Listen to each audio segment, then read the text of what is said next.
Tu vois donc que le Seigneur, ton Dieu, t'a offert un trésor sans lequel beaucoup d'autres se suicideraient.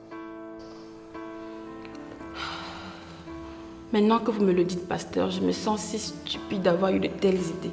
Ce qui se passe, c'est que ton père est simplement un homme ingrat et méchant. Mon père? Oui, Isabelle. Mon tata, je sais que mon père n'est pas un homme méchant. Alors j'ai souhaité qu'ensemble nous puissions recevoir ma jeune épouse Lydie qui vient du village. Lydie, tu te lèves pour que les gens te voient. Je ne crois pas qu'il changera. Je me demande si ce n'est pas plutôt ma mère que j'accuserai. Et de quoi l'accuserais-tu, Isabelle? Si le père de Samira ne l'avait pas épousé, c'est qu'il y a un problème. Je ne sais pas comment tu t'es débrouillé pour que ta fille n'éprouve même pas de la pitié pour toi pendant une situation pareille. Mes parents ont tenu à m'envoyer ma jeune sœur, Esther. Elle n'a que 18 ans. Elle n'a pas pu obtenir son BPC. Alors on a décidé ensemble qu'elle vienne en ville apprendre un métier.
Souvent le destin a besoin d'un coup de main.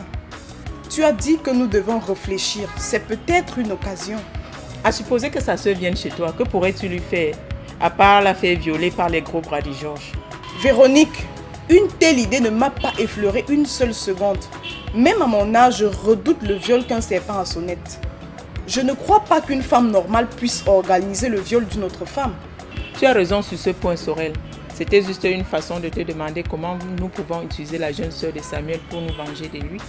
Fais-moi confiance. J'arriverai à faire de cette fille notre cheval de Troie. C'est quoi un cheval de Troie? Ne me dis pas que tu as oublié toutes ces histoires des blancs que nous lisions au collège. Tu ne te souviens pas de celle où des combattants s'étaient cachés dans un grand cheval pour s'introduire chez l'adversaire? Et qu'est-ce que ça a à voir avec notre histoire? Dans ce cas, contente-toi de faire ta part. Quand cette fille sera chez moi, tu verras la suite. Tu me promets qu'il n'y aura aucune forme de violence. Si tu veux que je te résume mon plan, retiens que je me contenterai de dévier la jeune sœur de Samuel qui donnera à son frère des maux de tête qu'il ne pourra pas soigner. Je crois que je commence à comprendre. S'il en est ainsi, je pense qu'il est inutile que j'en parle à Andrea. Elle a trop peur de perdre sa fille. Je pense que tu devrais plutôt faire marche arrière et rentrer dans les bonnes grâces de Samuel. Tel que nous nous sommes quittés, ça ne va pas être facile. Véronique, tu ne connais pas les hommes. Tu ne sais pas comment ils sont stupides quand ils sont sûrs d'avoir gagné. Ne me dis pas que tu veux que je l'appelle pour lui demander pardon. Non, je ne peux pas te demander ça. Ce que tu peux faire, par contre, c'est d'appeler son ami Fabien pour te plaindre de l'ingratitude de Samuel qui n'a même pas pensé à nous inviter lorsqu'il a invité ses amis à venir voir sa femme.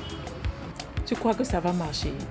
Insiste sur le fait qu'entre nous et Samuel, rien ne pourra aller au-delà d'une colère passagère. Du fait que nous ayons Isabelle en commun. Et tu verras que Samuel va t'appeler aussitôt que Fabien lui en aura parlé.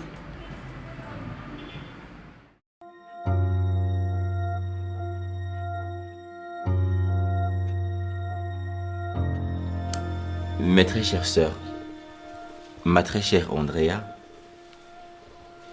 grande est la joie que j'éprouve en vous recevant ici cet après-midi. Cette joie, je la dois à ma fille Isabelle, qui m'a aidé à surmonter cette rude épreuve qu'a été ma séparation avec Andrea. Sans oublier mon ami Fabien, qui a eu la sagesse de nous rapprocher, car désormais nous sommes éternellement liés. Alors Lydie, tu vas te lever pour écouter ce que je vais dire.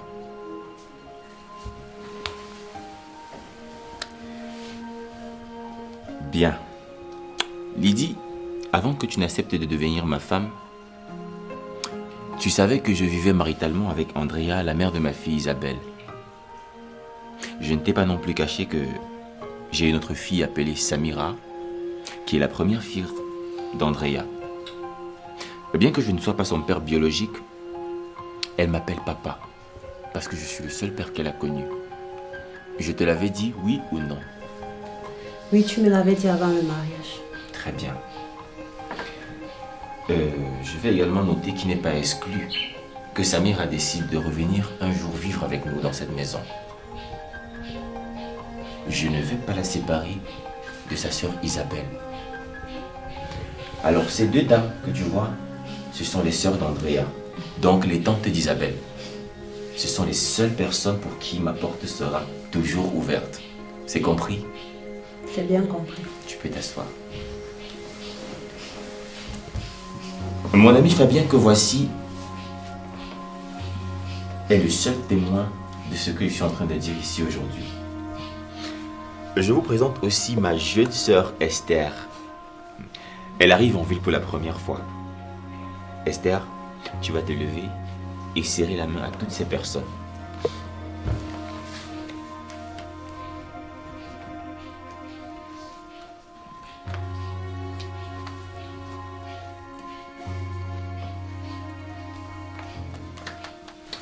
Ok, mais moi j'en ai terminé. Je ne sais pas si quelqu'un d'autre a quelque chose à ajouter. Merci Samuel pour ce mot gentil adressé à notre endroit. Je remercie également ton ami Fabien qui, pendant cette courte période d'orage, a su se montrer digne d'être notre ami. Je ne parle que beaucoup quand je suis en colère, mais pendant les moments de joie, les mots me manquent. J'ai été particulièrement émue de t'entendre dire que tu es le père de ma petite nièce Samira qui aurait souffert de ton départ plus que ma soeur Andrea. Je ne sais pas si ma soeur saurait là quelque chose à ajouter, celle qui n'est en réalité que mon amie d'enfance. Mon cher Samuel, je ne vais pas te remercier pour Samira, parce que ma sœur Véronique l'a déjà fait. Mais par contre, je ne vais non plus te laisser le monopole de la générosité. Pour ce fait, je demande à avoir l'encadrement de notre jeune sœur Esther, au cas où elle voudrait se lancer dans le beau métier qu'est la haute couture. Waouh! Vous voyez comment le hasard fait des choses. Si je ne me trompe pas, la couture est le métier dont Esther rêvait lorsqu'elle quittait le village. C'est pas ça? C'est exact, Fabien. Si elle n'a pas changé d'idée, bien sûr. Je ne vois pas autre personne qui pourra mieux te former que Sorel. Merci Samuel pour cette marque de confiance. Esther peut commencer dès qu'elle sera prête. Oh non, elle n'a rien d'autre à faire. Dès demain ou après-demain, je passe te voir pour t'avancer sur le coût de sa formation et puis elle pourra commencer immédiatement. Non, surtout, l'argent n'est pas le problème. Esther, elle est la jeune tante de ma petite Isabelle. Donc, et en plus, tu devras juste payer la moitié de sa formation lorsque tu seras prêt. Oh, merci. Ma récompense, par contre, devra venir de Esther, qui devrait se montrer assidue et très compréhensive au travail. Ceci dit donc, j'ai très très soif. Il n'y a pas quelque chose à boire? Eh oh, attendez. Paraît-il que la petite Isabelle a quelque chose à dire. Vas-y Isabelle.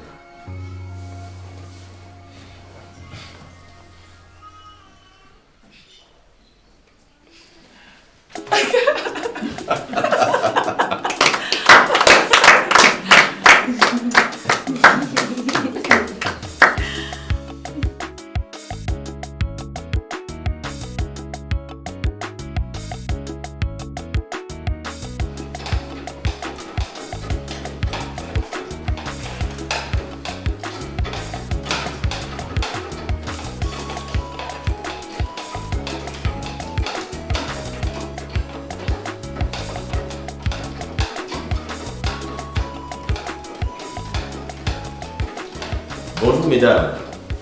Ah, Samy. Comment tu vas?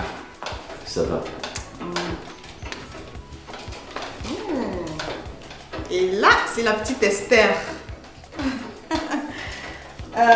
Leslie, tu vas me remplacer. Hein. S'il vous plaît, allons dans mon bureau.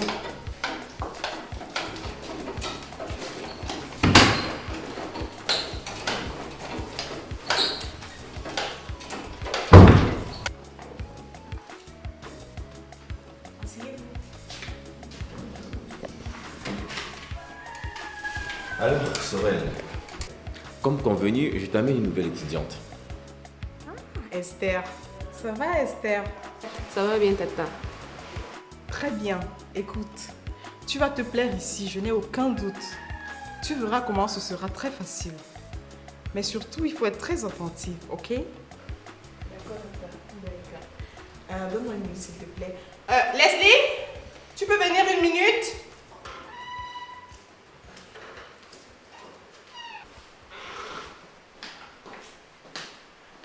Ok, Leslie. Je te présente Esther, la petite sœur de Samuel. Tu connais Samuel, non? Oui, madame. C'est le mari de madame Andrea. Bref, Esther est la nouvelle apprentie dont tu vas t'occuper personnellement. Tu vas la présenter aux autres et ensuite tu vas l'aider à remplir la fiche de renseignement. Ok? Très bien, madame. Ok, Esther. Donc tu vas aller avec Leslie pour les formalités. Ok. Alors, Samuel, comment va Lydie? Lydie va très bien. C'est vrai que ce sera un peu dur pour elle de se retrouver seule en journée, mais ça va aller. Oh, t'en fais pas. Elle va très très vite s'adapter, tu verras. Bien, avant de continuer, je voudrais vous présenter cette entreprise appelée Easy Market. Vous qui êtes à Mbengla, c'est la meilleure entreprise actuellement au Cameroun. Si vous voulez envoyer les vivres, des produits alimentaires à vos parents ici au Cameroun, pour éviter les histoires où on envoie souvent l'argent aux oncles et aux tantes, ils font leur business avec. Donc, désormais, contactez l'entreprise Easy Market via ses contacts si vous voulez ravitailler vos familles ici au Cameroun. Et ils livrent en moins de 24 heures partout où tes parents se trouvent. Ils partent te livrer. Donc, contactez cette entreprise. L'entreprise est efficace. Easy Market, le meilleur. Depuis la diaspora, commandez des denrées alimentaires pour vos proches au Cameroun. Nous leur livrons en 48 heures maximum. Easy Market, le contrat de confiance.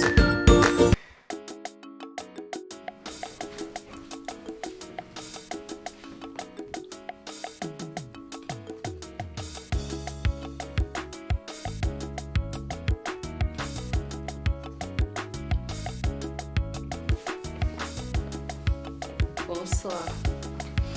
Bonsoir. Bonsoir Esther, comment tu vas? Bien, grand frère. Ça s'est bien passé aujourd'hui? Très bien. Dépose ton sac, tu viens nous rejoindre. D'accord.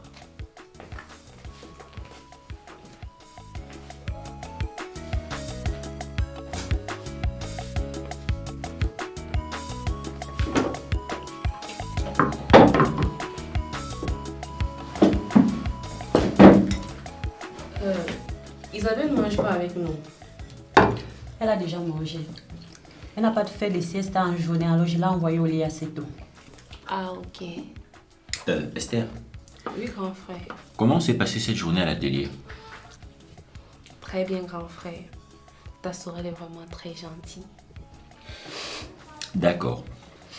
J'espère que c'est toi qui vas confectionner mon modèle pour la journée internationale de la femme. Non, t'inquiète. Au moment venu, je serai en mesure de te proposer de bons modèles.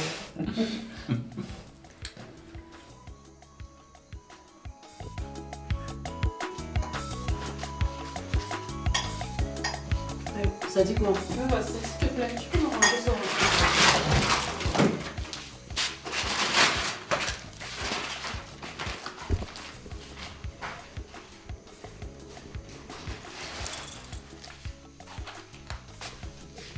Waouh!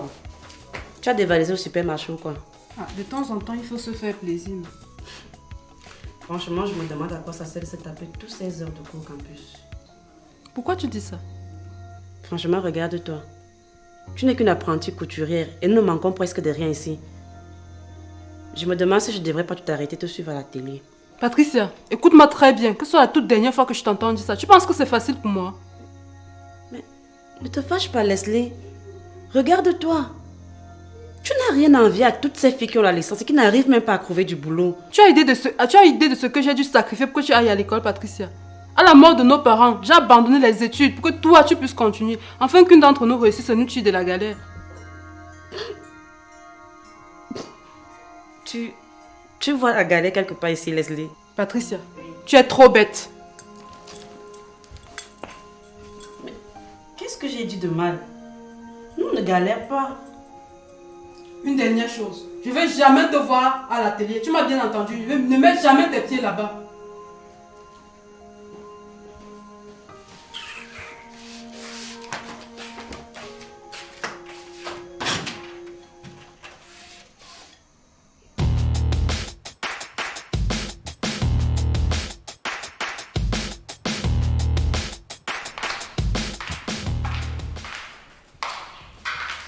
Vous avez demandé à me voir, madame. Oui, justement, assieds-toi. Je voudrais te demander comment tu trouves la petite Esther. Madame, elle est très bien. Je crois qu'elle aime ce travail. Elle fait des progrès remarquables. Leslie, je ne sais pas quand est-ce que tu vas commencer à me comprendre. Tu penses que c'est pour ça que je t'appelle? Je n'ai pas bien compris votre question, madame. Tu me déçois, Leslie. Depuis que nous sommes ensemble, tu devrais déjà comprendre que ce n'est pas ce que nous faisons à la télé qui nous fait vivre. Je sais, madame. Mais quand vous m'avez posé la question concernant Esther, j'ai cru que vous vouliez me parler de son travail. Je t'ai demandé comment tu la trouves. Et tu devrais comprendre pourquoi je te pose cette question. Excusez-moi de n'avoir pas compris, madame. Maintenant que tu as compris, peux-tu me répondre? Madame, je la trouve très mignonne.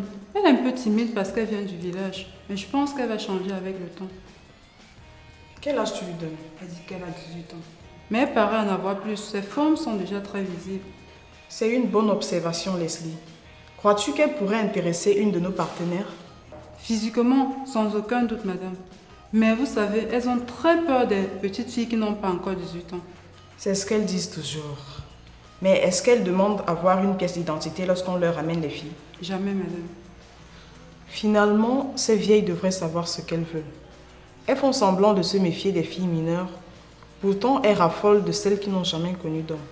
Il paraît que celles qui ne connaissent pas d'homme sont plus attachantes et s'imprègnent plus du premier plaisir auquel elles goûtent. Mais elles sont difficiles à trouver. Dans la grande ville, par exemple, les jeunes filles ont leur premier rapport sexuel entre 14 et 15 ans. Et souvent moi, madame. T'es-tu assurée que la petite Esther est encore vierge? Je l'ai sondée, madame. Vous savez, depuis que nous faisons ce travail, j'ai acquis une certaine expérience. Je peux vous jurer qu'Esther n'a jamais connu d'homme. Très bien, je te crois, Leslie. Maintenant, dis-moi, à qui penses-tu que nous pouvons la réserver? Si vous voulez mon avis, madame, un bijou pareil pourrait bien convenir à madame Monga. Je suis de ton avis. Madame Monga paye bien, même si elle est toujours en train de se plaindre. Faut la comprendre, madame. Elle se plaint quand nous lui envoyons une fille qui est quelquefois réticente. En plus, la dernière que nous lui avons envoyée est une parfaite comédienne qui lui prenait son argent pour entretenir son petit ami. Tu ne m'en avais pas parlé, Leslie. J'avais jugé inutile de vous ennuyer avec ces chaleries, puisque je lui avais promis que vous étiez en train de lui trouver quelque chose qui lui conviendrait parfaitement. Tant mieux, nous allons lui fourguer la petite Esther. Combien de temps penses-tu suffisant pour la préparer? Si vous me donnez suffisamment de moyens, madame, je vous garantis que sur peu de temps, nous pourrions la livrer. Qu'entends-tu par suffisamment de moyens? D'habitude, avec 200 000 francs, tu fais l'affaire, non? Oui, mais avec celle-ci, il m'en faut un peu plus. Vous savez, elle sort tout droit de son village. Avez-vous vu les robes qu'elle met? Il me faudra tout lui apprendre. Je dois lui acheter jusqu'aux effets de toilette. Pendant qu'on y est, tu devrais lui libérer une des chambres de derrière pour que son changement ne se remarque pas chez elle. Et tout ce que tu devras lui acheter devrait rester ici. C'est ce que je fais toujours avec des jeunes filles qui vivent encore dans leur famille. Pour ce qui est de la chambre, il y en a une de libre. Bien. Tu ne m'as toujours pas dit combien d'argent il te faut. Je crois qu'avec 350 000, je pourrais m'en sortir. 350 000? Je trouve ce montant exorbitant. J'aimerais bien savoir tout ce que tu fais de cet argent. Vous vous êtes jamais posé la question de savoir comment nous y prenons pour que cette fille plonge facilement dans cette déviance et finisse par y prendre goût? Ne me dis pas que c'est parce que tu leur donnes une partie de l'argent que je te donne. Je ne te croirais pas. Madame, je vous avais dit que lorsque nous voulons qu'une fille plonge, il ne suffisait pas de lui en parler. Elle n'acceptera jamais de coucher avec des vieilles femmes. Alors? Au début, quand elles commencent, sont jamais dans les états normaux, c'est longtemps après qu'elles finissent par y prendre goût. Et l'argent que la vieille femme leur donne faire le reste, est un peu plus sans passer. Si je comprends bien, vous les droguez. Appelez ça comme vous voulez. Mais vous deviez savoir que ça nous coûte de l'argent. Quand tu dis vous, il y a qui d'autre dans le business? Je travaille avec mon petit ami, madame. Rappelez-vous, la dernière fois que j'ai voulu vous parler de lui, vous m'avez dit que vous ne voulez rien savoir. C'est vrai. Je t'avais dit aussi de ne jamais parler de moi à personne. Rassurez-vous, madame. Il ne sait même pas avec qui je fais cette affaire. Tant mieux. Je te fais un transfert de 350 000 francs tout à l'heure. Lorsque la fille sera prête, tu me le diras pour que je contacte personnellement Madame Monga. Très bien, madame. N'oubliez pas de parler à Esther comme prévu, puisqu'elle vous prend comme sa tante. Ok, quand tu sortiras, envoie-la moi. Je dois la préparer moralement.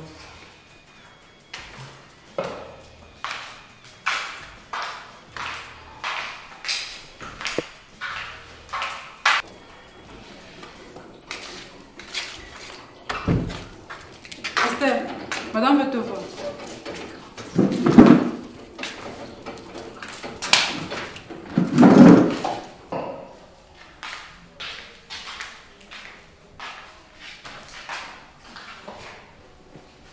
Bonjour Esther, comment tu vas? Très bien, Tata. Et le travail, c'est pas très difficile? Non, Tata, je m'habitue petit à petit. Petite menteuse. J'ai appris que tu fais des progrès surprenants. Peut-être parce que mademoiselle Leslie est très gentille.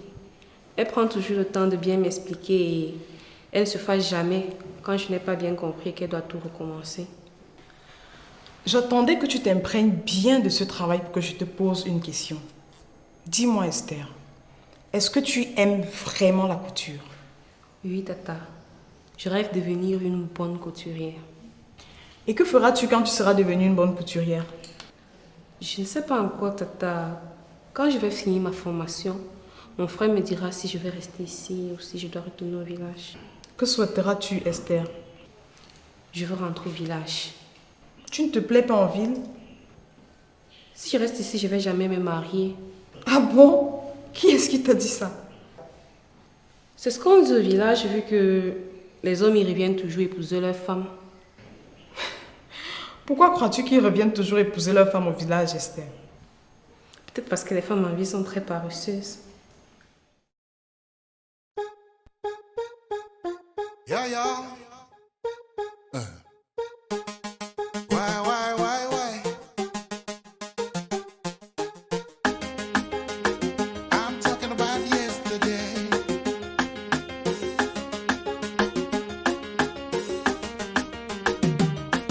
Sometimes I felt so lonely, feeling like life had just no meaning. Like a guy who had just been dumped by his girlfriend. Those times I felt so lonely. Talking about being like every other, thinking about living independent. But now when I'm thinking, I just put up a smile, cause that was yesterday. Oh, yesterday. I'm talking about yesterday. I never thought it'd be over, but now it's over, and today is another day. Oh, yesterday. I'm talking about yesterday. I never thought it'd be over, but now it's over, today is another day. Aujourd'hui je vis le moment, je ne laisse aucune chance à mon passé de me rendre esclave des erreurs de jeunesse d'hier et même d'avant-hier. Je bâtis mon futur futur sur le présent. Je me donne une raison d'avancer. Et quand ça va mal, je recommence encore, mais jamais je ne recule. Oh, yesterday, oui ça c'était yesterday. Je m'enfonçais chaque jour, je perdais mes repères, mais ça c'était yesterday. Oh, yesterday, oui ça c'était yesterday. Je m'enfonçais chaque jour, je perdais mes repères, mais ça c'était yesterday.